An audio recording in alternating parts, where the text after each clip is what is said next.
लगातार पश्चिम बंगाल में ममता बनर्जी की बढ़ रही हैं मुश्किलें। एक तरफ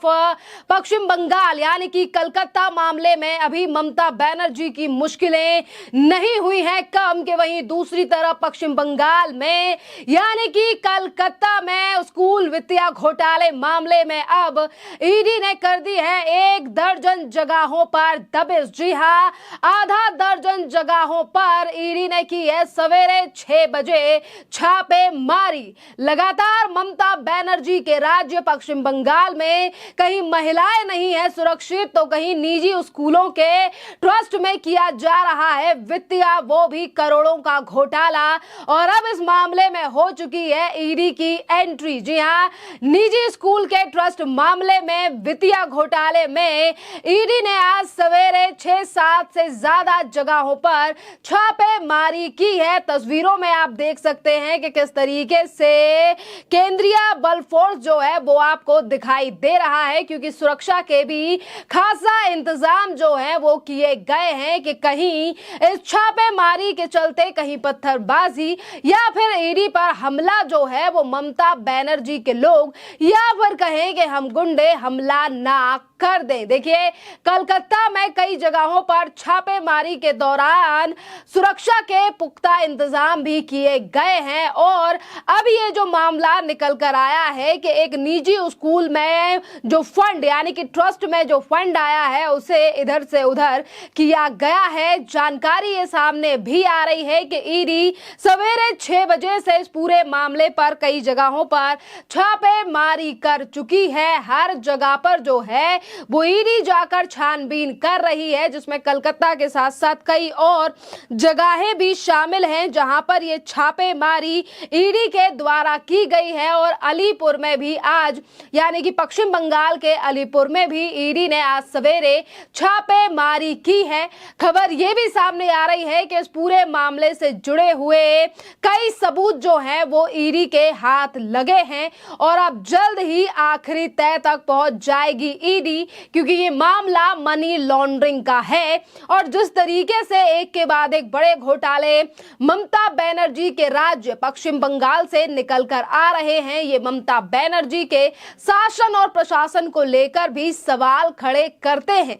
क्योंकि जो ममता बनर्जी पश्चिम बंगाल की तारीफ करते हुए नहीं थकती और ये कहती हैं कि पश्चिम बंगाल में तो सब कुछ है, हमारे पश्चिम बंगाल को बदनाम करने की कोशिश की जा रही है। पर इसी पश्चिम बंगाल से लगातार चीजें जो हैं वो सामने आ रही हैं कि कहीं पर महिलाओं की जमीन को हत्या कर उनके साथ बलात्कार किया जा रहा है, उनका शोषण किया जा रहा है। तो कलकत्ता जैसी यानी कि पश्चिम बंगाल की राजधानी कलकत्ता जैसी जगहों से ये खबर सामने आ रही है कि डॉक्टर भी आज पश्चिम बंगाल में सुरक्षित नहीं है। और कोलकाता में यानी कि आर्जिकल मेडिकल कॉलेज में जिस तरीके से ट्रेनी डॉक्टर की हत्या कर दी गई है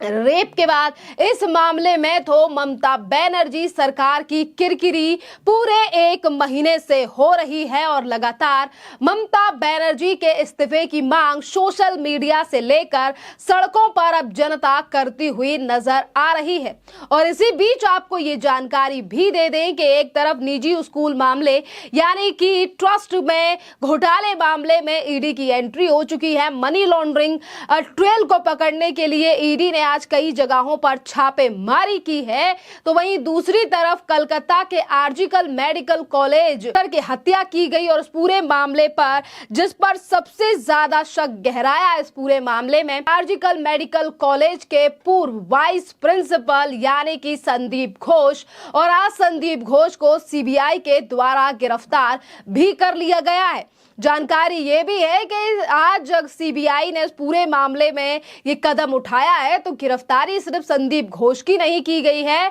बल्कि इनके साथ 4 से 5 और लोगों की गिरफ्तारी सीबीआई ने आज की है। और अब जल्द ही जो है वो सीबीआई बड़े खुलासे इस पूरे मामले को लेकर करने वाली है, क्योंकि संदीप घोष एक ऐसा नाम है जिसको लेकर कई बार सवाल उठे, क्योंकि किस तरीके से संदीप घोष का बार बार पर ट्रांसफर रोक दिया गया, बार बार पर उन्हें इसी कॉलेज में जो है वो वाइस प्रिंसिपल प्रिंसिपल बनाया गया। खैर अब तो वो पूर्व वाइस प्रिंसिपल हो चुके हैं क्योंकि पद से निकाला जा चुका है, पर अब सीबीआई का शिकंजा संदीप घोष के ऊपर कस चुका है और इनके साथ 4 और लोगों की गिरफ्तारी सीबीआई के द्वारा की गई है। और जब सीबीआई इन 4-5 को एक दूसरे के सामने बिठाकर पूछेगी सवाल और अगर कॉन्ट्रडिक्शन बयानों में निकलता है तो बड़ी मुश्किलें जो हैं वो संदीप घोष और इन्हीं के साथ जो 4 और लोगों की गिरफ्तारी हुई है इनकी बढ़ने वाली हैं,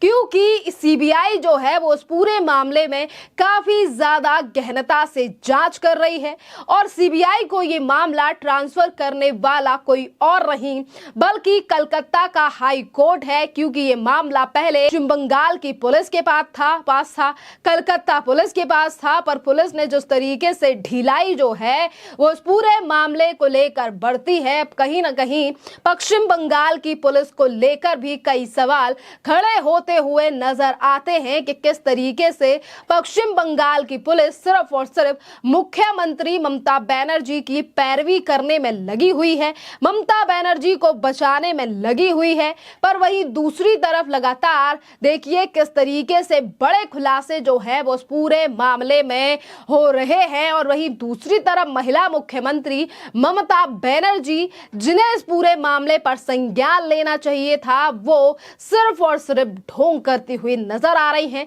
और ये बात हम नहीं कह रहे, ये बात वो जनता कह रही है, ये बात वो लोग कह रहे हैं जो कि कलकत्ता की ट्रेनी डॉक्टर जो आज इस दुनिया में नहीं है, जिसकी बेरहमी से रेप के बाद हत्या कर दी गई, उसके न्याय के लिए आज देश की जनता आज भी सड़कों पर खड़ी हुई है और लगातार न्याय की गुहार लगा रही है, क्योंकि ये इस तरीके का पहला मामला नहीं है जब एक महिला या फिर हम कहें कि एक लड़की का इस कदर बेरहमी से रेप कर हत्या कर दी गई है, क्योंकि निर्भया के बाद भी कई मामले ऐसे सामने आए। पर आज कलकत्ता के इस पूरे मामले को लेकर केंद्र सरकार से लेकर जनता जो है वो काफी ज्यादा पश्चिम बंगाल की मुख्यमंत्री ममता बनर्जी पर नाराज है, क्योंकि आज उनकी व्यवस्था प्रशासन पर सवाल भी उठाए जा रहे हैं और कई बार तो सवाल अब ये भी उठ रहा है कि आखिरकार ममता बनर्जी सरकार और पार्टी का